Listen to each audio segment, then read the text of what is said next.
If you're a teenager, it's got to be one of the ugliest sentences in the English language. You ready? You're grounded. Oh. Listen, if you're a traveler who flies very much, it's not a very nice word for you either. All flights have been grounded. Yeah. Now, if you're a Christian, it's not a fun word either. But there's a way to be grounded without being ground under. Yeah, I'm Ron Hutchcraft, and I want to have a word with you today about hope when you're grounded. Now, a word for today from the Word of God comes to us from somebody who was really grounded. I'm in Philippians chapter 1, verse 13, and the Apostle Paul is in prison. It's not his choice, of course. It is, however, his new assignment from the Lord. He is there for reasons he doesn't deserve to be. He has been following Christ, serving Christ. He's there on trumped-up charges. But listen to his perspective. He says, as a result, it has become clear throughout the whole palace guard and to everyone else that I am in chains for Christ. Okay, Paul had a lot of assignments in his life, a lot of places God sent him to minister, plant churches, a lot of places to preach, a lot of enemies to oppose. But this was probably the toughest assignment the Apostle Paul ever had, to be in chains. But look how he put it. I am in chains for Christ. Now listen, it's a lot easier and a lot more fun to be in charge for Christ. And most of his life, Paul had been in charge, but now he's in chains. He's used to being the one who makes it happen wherever he goes. And now he's in a situation where it appears he can make nothing happen. He's chained all day to one of the Praetorian guards. He can't see the people he loves. He can't be with the people he's reached for Christ. He can't go and witness. He can't stay and preach a sermon to people who need to know what Christ has done.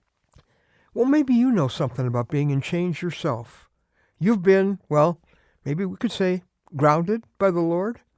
Oh, they may not be like the chains of a prisoner.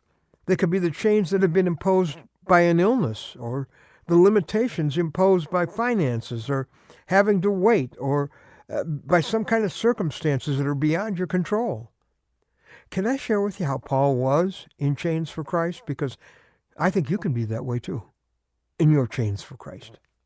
First of all, trust the one who gives you the assignment. He's assigned you to this limited playing field, so trust him. Number two, look for the ways that God can use your inactivity.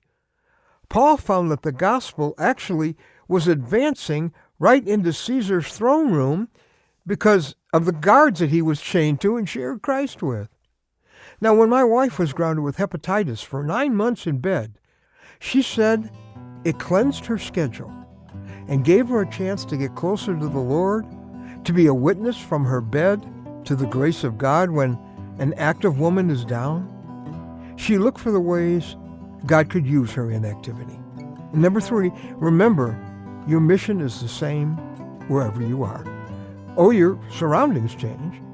Your situation changes. But your mission, your assignment, it never does. Paul says in this passage, it served to advance the gospel. Well, that's your mission wherever you are, to advance the gospel. It's the same whether you're in charge or you're in chains. It's the reason you're there. And fourthly, capture your environment for Christ. Boy, that's what Paul did. He said, well, I'm going to make this a Jesus place, even though it's not the place I'd like to be. To be in chains is a burden.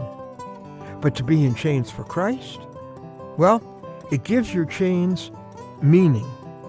You may be grounded, but you can be grinning too.